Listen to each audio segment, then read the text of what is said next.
예, 안녕하십니까. 오늘은 성경의 이슈별 담론 제4화입니다. 오늘의 주제는 천사입니다. 중세 캐톨릭의 무분별한 천사 숭배나 현대 뉴에이지풍의 잘못된 천사 환경을 배격하고 오직 성경적 텍스트에 기반한 정통 개혁주의 천사론을 고찰을 하고 고전 통념이 천사에 대한 오류를 바로잡기 위해서 천사의 개요 및 유형, 성경적 근거, 신학적 해석 및 주요 신학자들의 견해를 깊이 있고 상세하게 분석하여 정리했습니다. 먼저 성경 근거를 보겠습니다. 히브리서 1장 14절입니다. 그들은 다 구원이 상속자가 될 자를 위해 섬기라고 보내어진 섬김의 영들이 아니냐라고 기록하고 있습니다. 천사는 철저히 하나님이 주권과 통치를 대행하고 성도를 보호하기 위해 조직화된 성도를 섬기는 영이며 그들의 계급과 날개 수의 차이는 오직 하나님의 영광을 호위하고 수종드는 직무적 권한의 크기를 나타냅니다. 첫째 유형인 쉐라벌 보겠습니다. 하나님의 임재와 하나님이 곁에만 있는 찬양 호위를 담당하는 천사입니다. 6개의 날개를 갖고 있는 특성이 있습니다. 세랍의 어원을 보면은 히브리어 세라프에서 유래한 말인데요. 이 세라프라는 것이 불타는 자, burning ones를 뜻한다고 합니다. 이는 하나님의 절대적인 거룩함 앞에 불타오르는 영적 존재임을 의미합니다. 세라핌은 세랍의 복수형입니다. 민수기 21장 6절의 불뱀과 동일한 단어입니다. 이는 단순히 불타는 외형을 뜻하는 것을 넘어서 하나님의 거룩함을 침해하는 모든 부정적인 것을 즉각 소멸시키는 영적 소각로로서의 속성을 가집니다. 형산론적 특징을 좀 살펴보면 아까 말씀드린 6개의 날개가 있는데요. 이들이 가진 6개 날개의 기능은 철저한 계층적 복종을 시각화하고 있습니다. 두 날개로는 얼굴을 가립니다. 우선 두 날개로 얼굴을 가린다는 것은 피조물 중 가장 탁월한 영물인데요.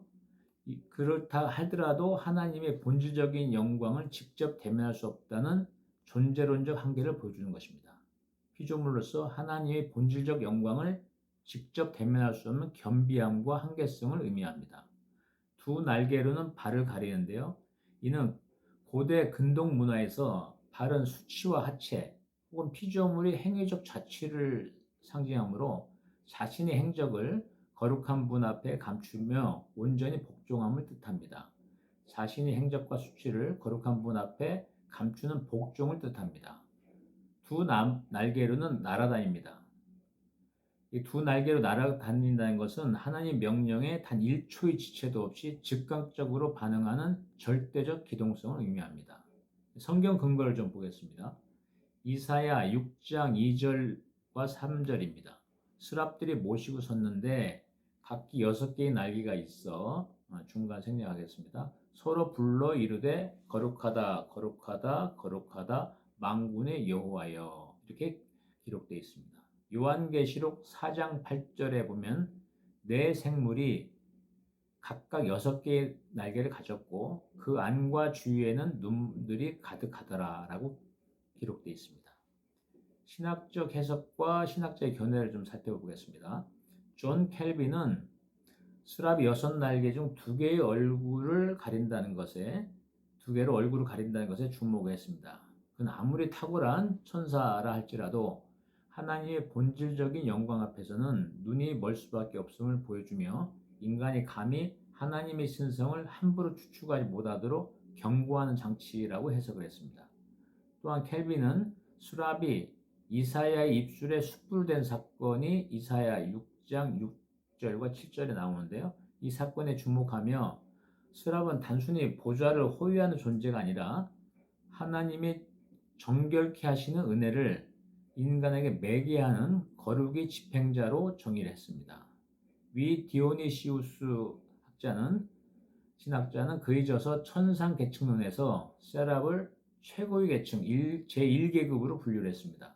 이들은 하나님과 가장 가까운 곳에서 신성한 빛을 가장 먼저 받아 전하는 신성한 열정과 빛의 전달자로 해석이 됩니다. 종교학자인 루돌프 오토는 그의 명저 신성한 것에서 세랍을 두려운 신비의 가장 완벽한 전형으로 꼽았습니다. 인간이 하나님의 절대 거룩함을 마주했을 때 느끼는 압도적인 공포와 경외심이 세랍의 찬양과 불타는 형상을 통해 표출된다는 것입니다. 두 번째 유형은 체러비입니다. 하나님이 보좌 수행을 하고요, 통치를 대행하면서 보좌의 이동성과 공의를 수호하는 이런 역할을 맡고 있습니다.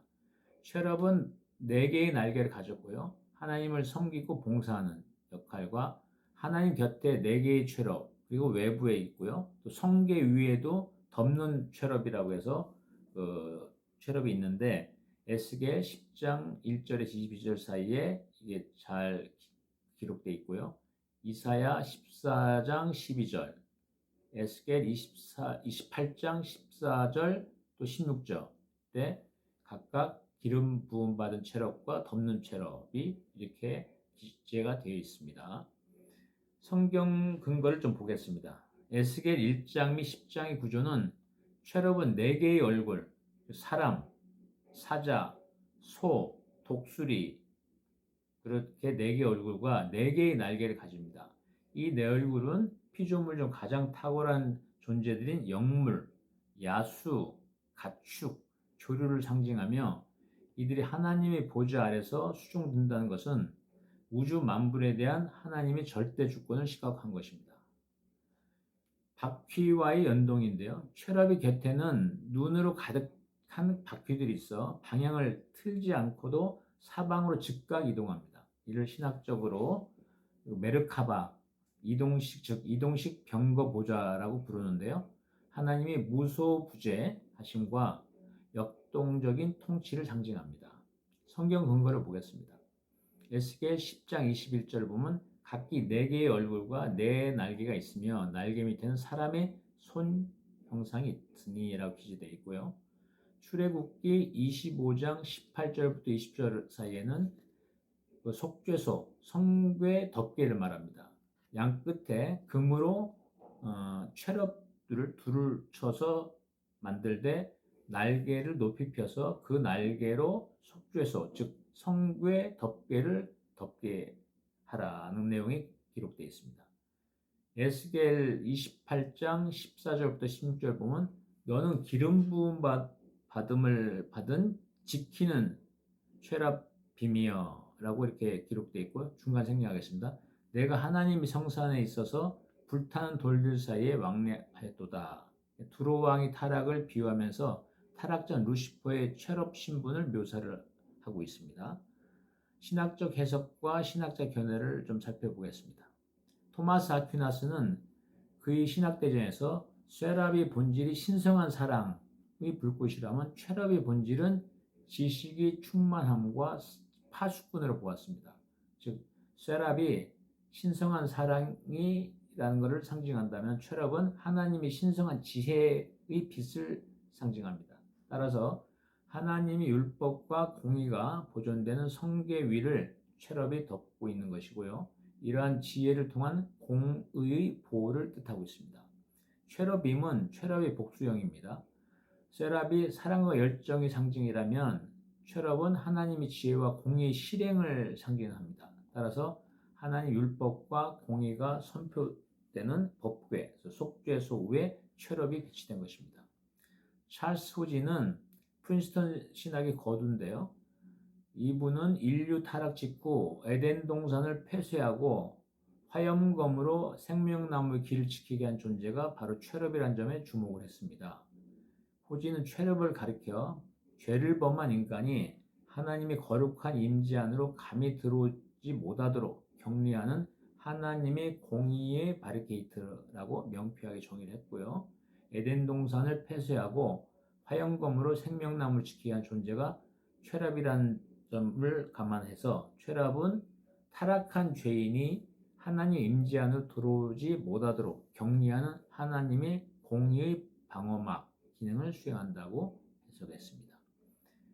루시퍼의 신분론에 대해서 그 실체를 살펴보면요, 이사야 14장의 아침의 아들 계명성이라는 묘사와 에스겔서 에스겔서의 28장이 너는 기름 부음 받은 지키는 체룹이며 라는 구절을 교차 분석을 할 때 타락하기 전 사탄 루시퍼의 원래 신분은 일반 천사가 아닌 고위급 덮는 체럽, 커버링 체럽이었음이 드러납니다.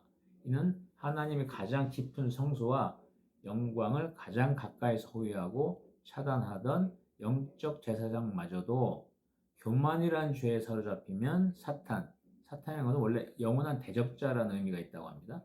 사탄으로 전락할 수 있음을 보여주는 엄중한 신학적 증거입니다.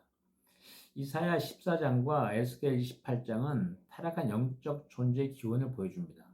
신학적으로 루시퍼는 단순한 일반 천사가 아니라 하나님이 보좌를 덮고 보호하던 고위급 기름 부은 체럽이었는데요. 그의 타락은 피조물이 창조주의 자리를 찬탈하려 한 교만에서 비롯되었다는 것이 어거스틴 이래의 정통 신학의 공통 견해입니다. 세 번째는 천사장, 영어로는 더 아크엔젤이라고 하는데요. 천사장 미카엘과 대천사 체계를 좀 살펴보겠습니다. 미카엘 대천사 겸 천사장은 하나님의 말씀 수호 천사장입니다. 두 개의 날개를 갖고 있고요. 7 대천사의 장인 천사장 역할을 하고 있습니다. 7 대천사는 미카엘, 가브리엘, 라파엘, 우리엘, 다니엘, 유피엘, 아리엘로 많이 알려져 있습니다. 성경 근거를 좀 보겠습니다. 다니엘서 10장 13절 보면 가장 제일 가는 통치자 중 하나인 미카엘이 와서 나를 도와주었느니라 라고 기록되어 있고요. 유다서 1장 9절에 보면 천사장 미카엘이 모세의 몸에 대하여 마귀, 즉 사탄과 다투며 논쟁할 때 그에게 욕설로 비난하지 아니하고 사탄에게요. 주께서 너를 꾸짖기를 원하노라 라고 이렇게 기록이 되어 있습니다. 여기서 미카엘이 천사장이라는 것이 아주 명명백백하게 기재가 되어 있습니다. 요한계시록 12장 7절에 보면 하늘에 전쟁이 있으니 미카엘과 그의 사자들, 그의 부하들이 사탄과 더불어 싸울 때라고 기록되어 있습니다. 창세기 3장 24절 보면 하나님이 에덴 동산 동쪽에 체러빔과 두루 도는 불칼을 두어 소위 화염검이라고 하죠. 두루 도는 불칼을 두어 생명나무 길을 지키게 하셨습니다. 이때 천사장으로서 수호 역할을 했을 것으로 미카엘이 그런 역할을 했을 것으로 추정하고 있습니다. 신학적 해석과 신학자의 견해를 살펴보겠습니다. 유대교 및 기독교 외경 전통, 에녹서 등의 전통에 하면은 성경 본문에는 미카엘 천사장과 가브리엘 대천사만 명시가 되지만 외경 에녹 1서에 보면 7대 천사를 체계화했습니다. 미카엘은 수호, 하나님 법을 수호하는 가장 중요한 역할을 하고 있죠. 가브리엘은 계시를 담당하고요. 라파엘은 치유를 담당하고 우리엘은 지혜를 담당합니다. 등의 영계의 조직적 통치 구조를 증명을 하고 있습니다.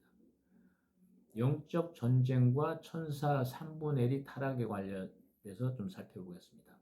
요한계시록 12장 4절에 보면 그 꼬리가 하늘의 별 3분의 1을 끌어다가 땅에 던지더라에 근거하여 존 밀턴 등의 신학적 문학가들과 정통 주석가들은 대천사였던 루시퍼가 타락할 때 하늘 군대의 3분의 1에 해당되는 천사들을 포섭하여 반역을 일으켰고 이를 미카엘 대천사 겸 천사장 7명의 대천사의 장이죠. 그래서 미카엘 천사장의 군대가 막아내고 쫓아냈다는 것을 증거를 하고 있습니다.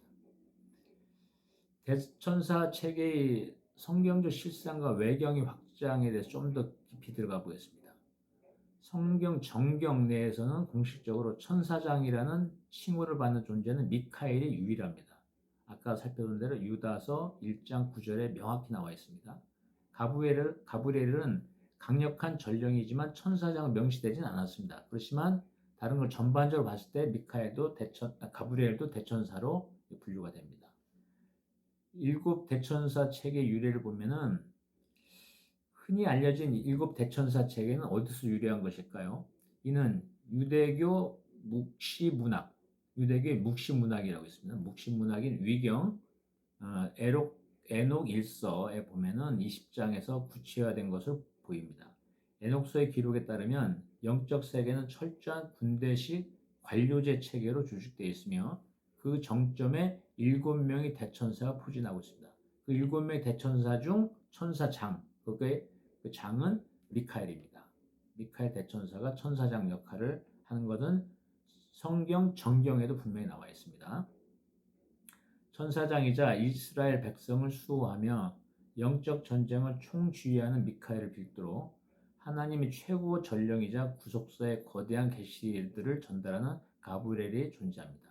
여기에 더해 외경, 토빗기 등에서 인간의 기도와 영적, 육체적 치유를 담당하는 존재로 묘사되는 라파엘이 있으며 신성한 빛과 지혜를 관리하고 타락한 천사들을 감시한 역할을 맡은 우리엘이 4대 천사, 4대 대천사로 구성이 됩니다. 그 외에 다니엘, 유피엘, 아리엘 같은 존재들이 유대 전통과 외경 속에서 영계의 거대한 통치 관료망을 형성하는 인물들로 묘사가 됩니다. 즉 7 대천사는 미카엘, 가브리엘, 라파엘, 우리엘, 다니엘, 유피엘, 아리엘로 알려져 있습니다. 이들의 명칭과 역할이 전통적으로 이렇게 알려져 왔고요. 유대교 묵시 문학 관점에서는 영적 세계가 철저한 군대식 관료제 체계로 조직되어 있음을 보여줍니다. 먼저 천사장 미카엘에 대해서 좀 더 깊이 들어가 보겠습니다. 천사장 미카엘은 하나님의 말씀 수호와 영적 전쟁의 총사령관입니다. 미카엘이라는 이름의 뜻은 히브리어 원어로 보면 누가 하나님과 같으리요, who is like God 이라는 반문형 명칭입니다.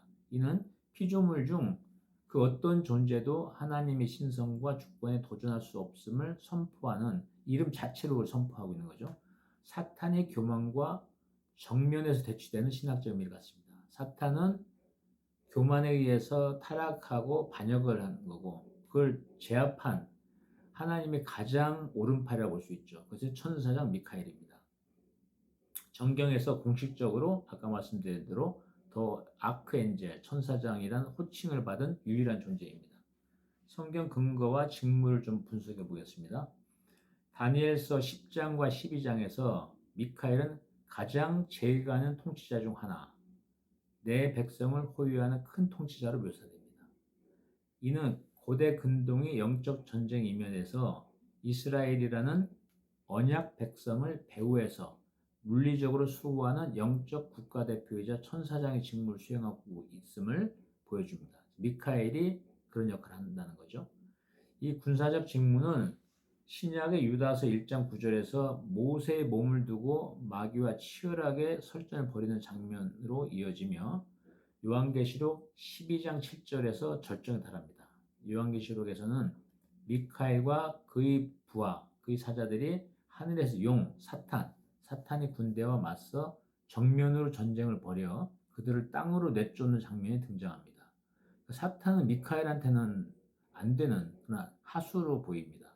즉 미카엘은 하나님이 공의와 말씀을 무력으로 대적하는 사탄의 세력을 물리적으로 파쇄하는 영적 군사 조직의 총사령관 역할을 했습니다. 지금도 하고 있겠죠. 미카엘이요. 천사장 겸 대천사가. 그 다음에는 신학적 해석과 견해를 좀 살펴보겠습니다. 토마스 아퀴나스를 비롯한 중세 신학자들은 미카엘을 천사군대 최고 지휘관으로 보았으나 종교개혁가 장 켈빈과 매튜 헨리 등 개혁주의 주석가들은 조금 더 신중한 해석을 내놓기도 했습니다.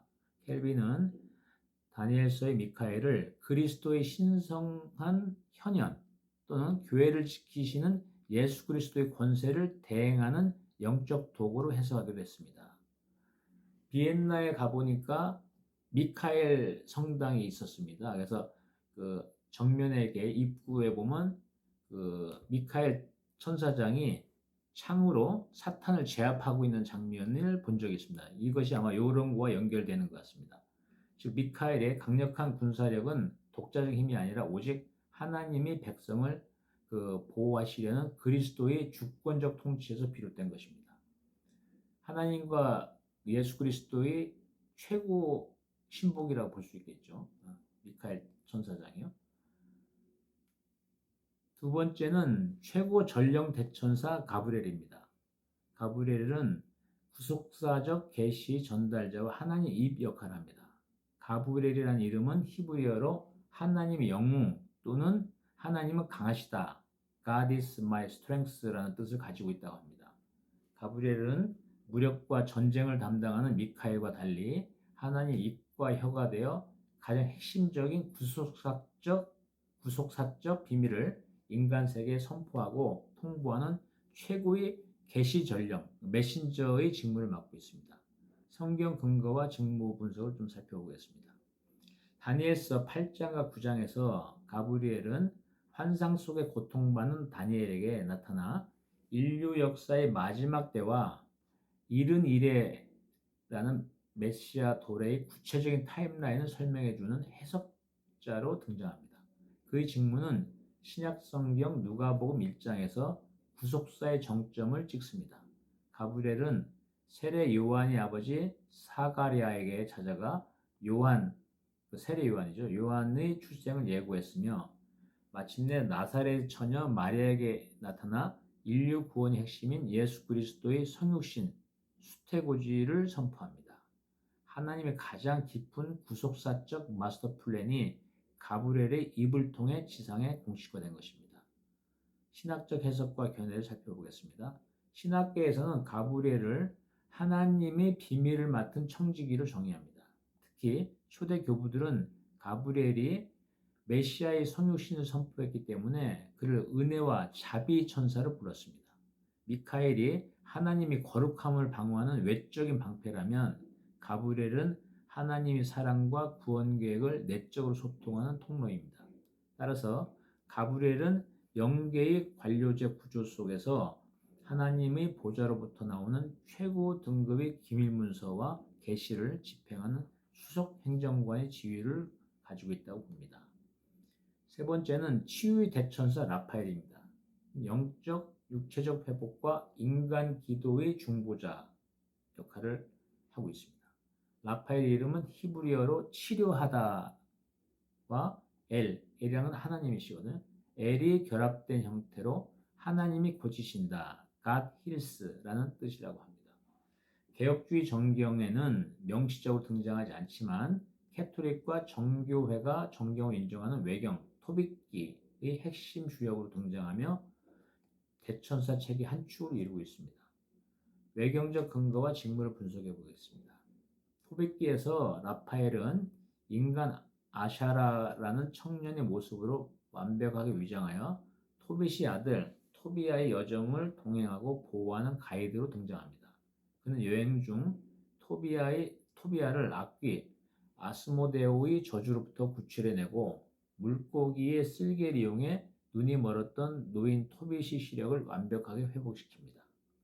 라파엘은 극이 후반부에 자신의 정체를 밝히며 나는 너희의 기도를 거룩하신 분 앞으로 가져가는 주님의 영광스러운 임재 대전에 서 있는 7천사 중 하나인 라파엘이라고 선언합니다. 본인 스스로가 7천사 중 하나인 7대천사 중에 한 대천사다 이렇게 선언을 합니다. 이를 통해 라파엘의 핵심 직무가 인간이 질병을 치유하는 의료적 권세뿐만 아니라 지상에서 올라오는 성도들의 신음과 기도를 하나님의 보좌 앞으로 상달하는 기도의 중보 및 전달에 있음이 드러납니다. 신학적 해석과 신학자의 견해를 살펴보면요. 기독교 역사에서 라파엘은 요한복음 5장에 등장하는 베네스다 모스트의 전승과 자주 연결됩니다. 가끔 천사가 내려와 물을 움직이게 할 때 가장 먼저 들어가는 자가 치유되었는데 교부들은 이 치유의 천사가 바로 라파엘의 직무적 발현이라고 해석을 했습니다. 정통 개혁주의 신학에서는 라파엘을 정경의 인물로 보진 않으나 고대 유대인들의 영적 세계와 치유적 기능과 기도의 상담 메커니즘을 라파엘이라는 구체적 천사를 통해서 이해하고자 했던 신앙적 투영으로 분석합니다. 네 번째는 지혜의 파수꾼 대천사 우리엘입니다. 신성한 빛의 관리자와 타락 천사의 감시자 역할을 합니다. 우리엘은 히브리어로 하나님 빛, 혹은 하나님은 나의 불꽃이다 라는 뜻을 가지고 있다고 합니다. 대천사 중 가장 엄숙하고 사법적인 성격을 띠는 존재로 하나님이 공의로운 심판과 지혜의 빛을 관리하며 계시록적 종말의 집행을 담당하는 사법 및 감시관이 직무를 수행합니다. 외경 및 위경적 근거와 직무 분석을 해보겠습니다. 우리엘은 위경인 에녹 1서와 외경 에스드라 2서에서 매우 비중 있게 다루어집니다. 에녹서에서 우리엘은 세상의 모든 천체, 별과 행성들이죠. 그 천체의 운행을 주관하는 우주적 질서의 관리자로 묘사된 동시에 세상의 죄악이 가득 찼을 때 노아에게 찾아가 홍수 심판이 임할 것을 경고하는 심판의 전령으로도 등장합니다. 특히 우리엘은 타락한 천사들을 감시하고 가두는 감옥의 간수장 역할을 맡고 있습니다. 에스드라 2서에서는 세상의 부조리와 종말 시기에 대해 고뇌하는 선지자 에스드라에게 나타나서 인간의 지성이 가진 한계를 엄중히 책망을 하면서도 하나님의 거대한 우주적 공의와 시간 비밀을 깨닫게 해주는 신성한 지혜의 스승으로 나타나고 있습니다. 신학적 해석과 견해를 보겠습니다. 신학적 관점에서 우리엘은 하나님이 전지하심과 공의로운 심판을 상징하는 영적 대리인입니다. 그는 부드러운 위로나 은혜보다는 피조물이 감당하기 힘든 엄격한 진리의 빛을 비추어 죄를 드러내고 심판하는 엄밀한 법 집행관에 가깝습니다. 중세 기독교 전승과 유대교 카발라에서는 우리엘을 에덴 동산의 문을 지키는 불칼을 쥔 천사를 보기도 하며 인간 이성을 초월한 하나님의 절대적 지혜를 수호하는 영계의 사법수장으로 해석합니다. 루시엘 명칭에 대한 그 오류 그리고 사탄의 타락 유래에 대해서 신학적으로 한 난제 중에 하나인데요. 그래서 종합적으로 그 자료 검토해서 말씀을 드리면은 루시엘 명칭은 오류인 것이 드러났습니다. 많은 이들이 사탄의 타락전 이름을 루시엘로 기억하고 영광의 천사였다가 루시퍼가 되었다고 알고 있으나 이는 성경에 전혀 존재하지 않은 라틴어적 전승과 존 밀턴의 신라공 같은 후대 문학적 상상력이 결합된 오류입니다. 성경 원문은 이사야 14장 12절에 빛나는 별을 가리켰고 이를 라틴어 불가타 성경이 불을 나르는 자란 뜻의 루시퍼로 번역했을 뿐입니다. 천사의 이름 뒤에 붙는 엘, 즉 엘이라는 건 하나님 뜻하거든요. 엘을 강제로 조합해서 루시엘이라는 가상의 이름을 만들고 부른 것은 중세 이후 기독교 신화적 전통에서 기인한 산물입니다. 한편 루시퍼가 반역을 일으킬 때 하늘 천사의 3분의 1을 포섭하여 세력을 구축했다는 점과 하늘 군대의 3분의 1을 포섭해 반역한 세력의 수교라는 점은 요한계시록 12장 4절 그 꼬리가 하늘의 별 3분의 1을 끌어다가 땅, 지구에 던지더라를 통해 정통신학적으로 명확히 지지가 됩니다. 즉 영계 내부에서 대규모의 조직적 반란과 군사적 충돌이 실제했음을 성경은 증언을 하고 있습니다. 네 번째는 일반 천사, 엔젤에 대해서 알아보겠는데요. 시중의 통념이 오류를 좀 수정을 해야 될 것 같고요.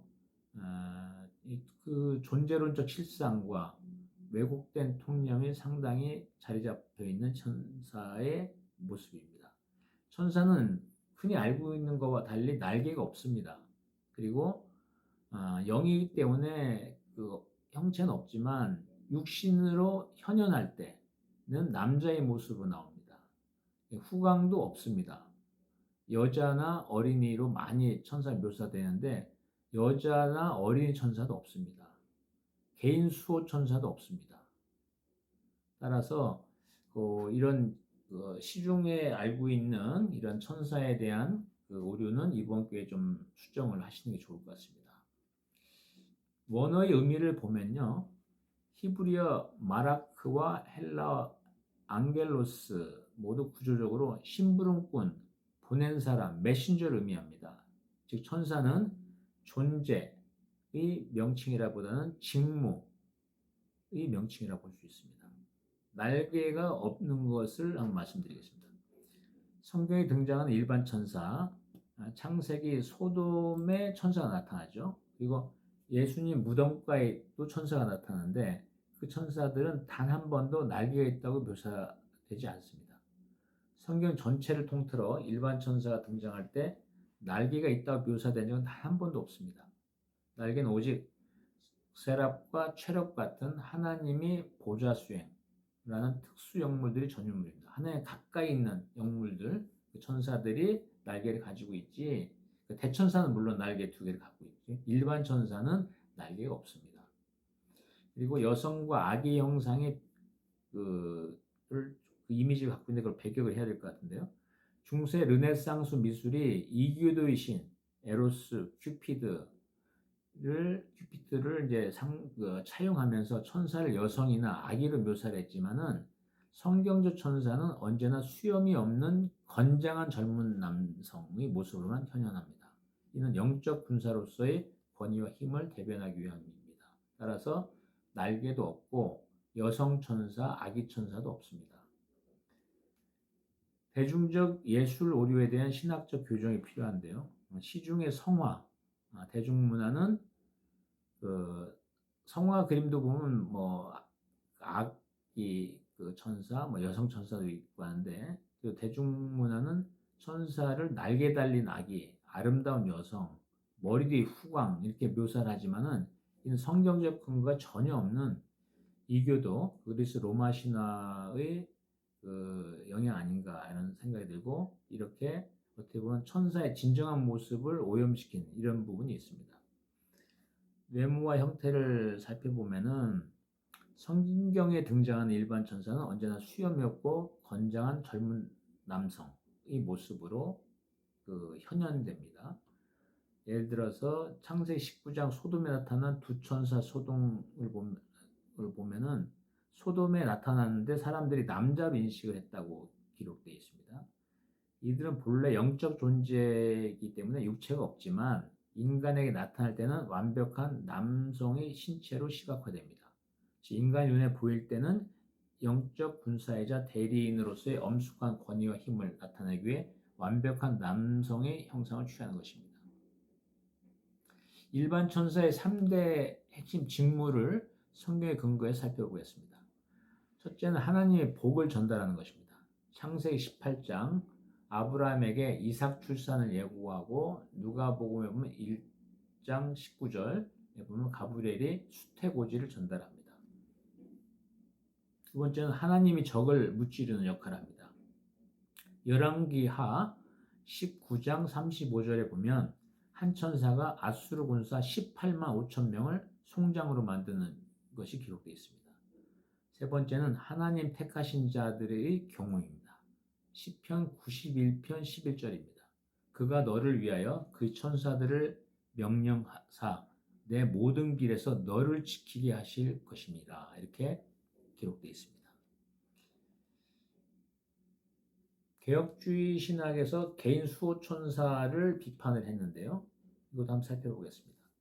캐톨릭 교회는 마태복음 18장 10절 그들이 천사들이 하늘에서 아버지 얼굴을 배우느니라. 그리고 사도행전 12장 15절의 베드로의 천사 이야기를 근거로 모든 신자에게 개인 전속 수호 천사가 한 명씩 배정되어 있다는 1인 1수호 천사론을 정립을 했습니다.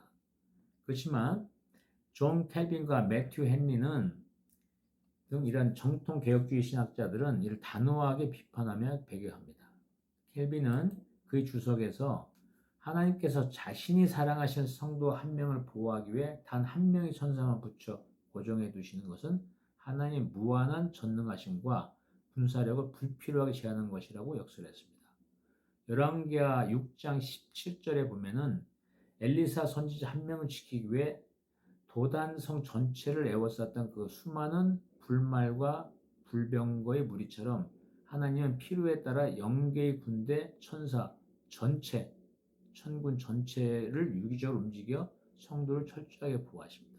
따라서 특정 개인에 묶인 전속 수호 천사는 존재하지 않으며 전 천사 조직이 하나님의 택하신 자들의 경원으로서 거대하게 움직이는 것이 성경적 진실입니다. 따라서 1인 1수 천사로는 좀 잘못된 거고 성경적 근거 전혀 없고요. 성경 이미 우리 몸에 성령이 임하시고 내주하신다 되어 있기 때문에 성령께서 우리 성도를 보호하고 계신 겁니다. 천사가 아니고요. 따라서 격이 훨씬 높죠. 그래서 수성령이라고 해도 과언은 아닙니다. 왜냐하면 이미 우리 몸 안에 내주에 있으신 것이 가장 큰 특징이기 때문에 우리는 그 수호 천사를 바랄 게 아니고 이미 우리 몸 안에 수호 성령이 들어와 계시다. 천사하고 성령은 뭐 하늘과 땅 차이 아니겠습니까? 그렇게 이해해 주시면 될 것 같습니다. 다섯 번째는 인간이 부활한 상태하고 천사를 비교를 해보는 그런 시간입니다. 마태복음 22장 30절에 보면은 인간이 부활할 때, 우리가 이제 부활하지 않겠습니까? 부활할 때는 결혼하지 않고 하늘에 있는 하나님의 무결혼 천사들과 같다라는 것이 기록되어 있습니다. 성경 근거에 보면은 마태복음 22장 30절에 보면 부활할 때는 장가도 아니가고 십도 아니가고 하늘에 있는 천사들과 같으니라. 해서 부활하면 결혼도 하지 않고 아가들도 낳지 않습니다. 신학적 해석을 보면 영적 본질이 변화입니다. 어거스틴과 신학자들은 이 구절을 인간이 천사로 변한다, 인간 천사라는 의미가 전혀 아니고요. 삶의 방식과 존재 양식이 천사적, 즉 엔젤라이크 수준으로 고양된다는 뜻으로 해석합니다. 부활한 성도는 더 이상 종족 번식이나 육체적 결합이 필요 없는 완벽한 신령한 몸, 고린도전서 15장 44절에 나옵니다. 신령한 몸을 입게 되므로 천사들처럼 결혼 제도를 초월하여 오직 하나님과의 영적 연합과 찬양에만 몰두하는 완전한 상태에 이르게 됩니다. 이소 앵겔로스 상태의 신학적 의미를 한번 살펴보겠습니다. 예수님께서 사두개인들이 부활 논쟁을 잠재우시며 선포하신 하늘에 있는 천사들과 같으니라의 헬라어는 이소 앙겔로스입니다. 이소 앙겔로스는 천사와 동등한 상태, 혹은 천사적인 존재 양식을 뜻합니다. 성과 번식을 초월을 한 거죠. 천사는 하나님의 단번에 직접 창조에 그 수가 완전히 고정된 존재들이므로 종족 번식이나 세대 교체가 전혀 필요 없습니다. 누가복음 20장 36절에 나와 있습니다. 다시 죽을 수도 없나니 이는 천사와 동등이요 라고 기재되어 있습니다. 따라서 부활한 성도들은 성의 결합이나 결혼제도 자체가 존재하지 않습니다. 부활한 인간 역시 천사가 그렇듯이 부활한 인간 역시 썩지 않을 신령한 몸을 입게 됨으로써 육체적 결합이나 후손 번식이라는 창조세계의 1차적 메커니즘을 초월하게 됩니다. 오직 하나님 한 분만으로 또 완벽한 영적 충만함이 이르게 되고요. 즉 천사들과 같은 구조적 순결함에 도달한다는 뜻입니다. 조직 신학적으로 한번 구별해 보면 인간과 천사의 최종적 신분에 대해서 한번 살펴보겠습니다. 성도가 부활로 천사처럼 된다고 하여 천사와 인간이 본질 뒤섞이는 결코 아닙니다. 고대 교부 아우구스티누스를 비롯한 조직 신학자들은 영원한 천국에서 인간과 천사의 신분적 격차를 엄격히 분리했습니다. 천국의 부활한 성도, 인간과 천사 같이 공존하는 거죠. 천사는 영원히 구원받을 상속자, 우리 부활한 성도들이죠. 를 섬기라고 보내진 부리는 영, 아까 처음 모두에 살펴봤죠. 히브리서의 1장 14절에 나옵니다. 부리는 영, 그리고 섬기는 영이죠. 성도들 섬기는 영. 부리는 영에 머무는 반면 부활한 성도는 그리스도의 신부이자 요한계시록에 나오죠. 신부이자 우주적인 통치권을 나누어 가진 존재로서 심지어 타락한 천사들을 판단하고 심판할 권세. 고린도전서 6장 3절에 나옵니다. 즉 성도들이 타락한 천사들을 판단하고 심판을 하는 권한을 갖게 됩니다. 이러한 타락한 천사들을 판단하고 심판하는 권세를 부여받게 됩니다. 즉 존재의 시작은 천사가 인간보다 탁월했지만 구속사의 완성과 부활 이후 성도의 최종적 신분은 영계의 그 어떤 고위 천사보다도 훨씬 우월한 지위로 고양되는 것입니다. 결론 한번 지어보겠습니다. 신학적 디테일을 더한 결과 천사 세계는 엄격한 직무적 위계, 셰랍, 체럽, 천사장, 대천사, 일반 천사 이러한 직무적 위계를 지닌 조직체임이 명백해집니다. 이들은 날개나 후광 같은 외형적 화려함이 아니라 하나님의 명령을 얼마나 직접적으로 수행하느냐에 따라 그 권위가 차등화됩니다. 영계는 하나님의 주권 아래 고도의 기동성과 군대식 관료 구조를 가진 완벽한 조직체입니다. 날개나 후광 같은 시중의 시각적 환상을 걷어내면 오직 하나님의 공의와 명령을 집행하기 위해 직무별로 군사화된 영적 시체만이 남게 됩니다. 4대 대천사의 기능을 정밀하게 분석해 보면서 우리는 하나님 영적 정부 얼마나 완벽한 기능적 분업화가 이루어지는지를 알 수 있습니다.